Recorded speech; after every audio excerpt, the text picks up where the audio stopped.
आज हम बात करेंगे एक ऐसे महानायक की जिन्हें भारत में क्रांतिकारी विचारों का जनक माना जाता है, लेकिन उनका कहीं कोई जिक्र नहीं होता।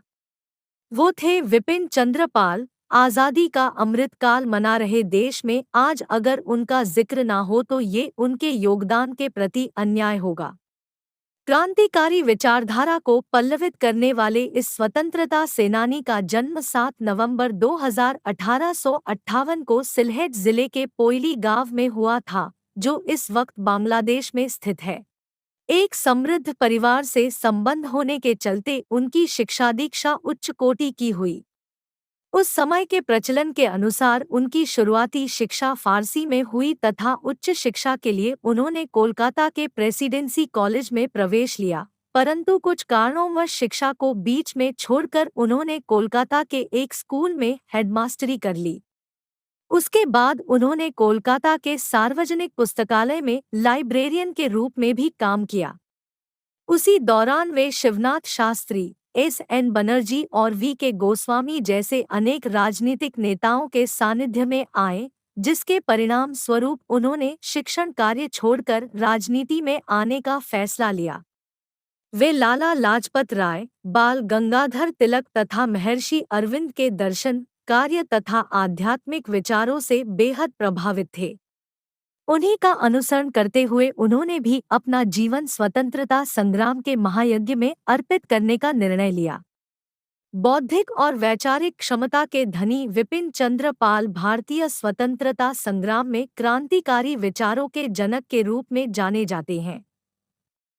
1899 में वे अध्ययन करने इंग्लैंड गए।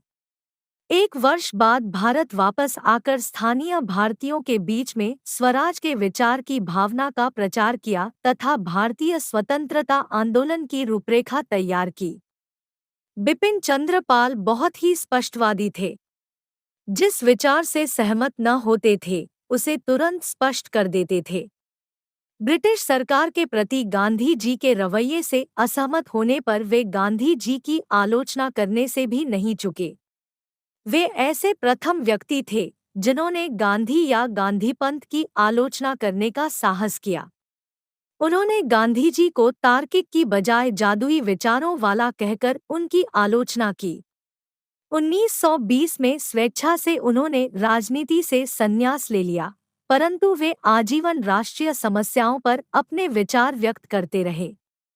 स्वतंत्रता संग्राम के इस सेनानी ने भारत की स्वतंत्रता का स्वप्न आंखों में संजोए 20 मई 1932 को हमेशा के लिए आंखें मूंद ली। राष्ट्रीय स्वतंत्रता संग्राम को आम जनमानस से जोड़ने, राष्ट्रवाद की भावना को जगाने तथा उसे एक नई सार्थक दिशा देने के लिए उनका योगदान सदैव स्मरणीय रहेगा।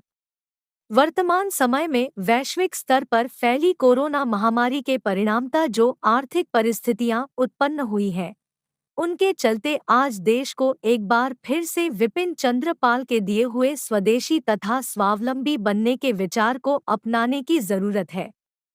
आज देश की अर्थव्यवस्था को सुधारने के लिए स्वदेश निर्मित वस्तुओं के उपयोग की नीति को अपनाना होगा, जिससे बेरोजगारी से भी बचा जा सके और देश स्वावलंबी बन सके।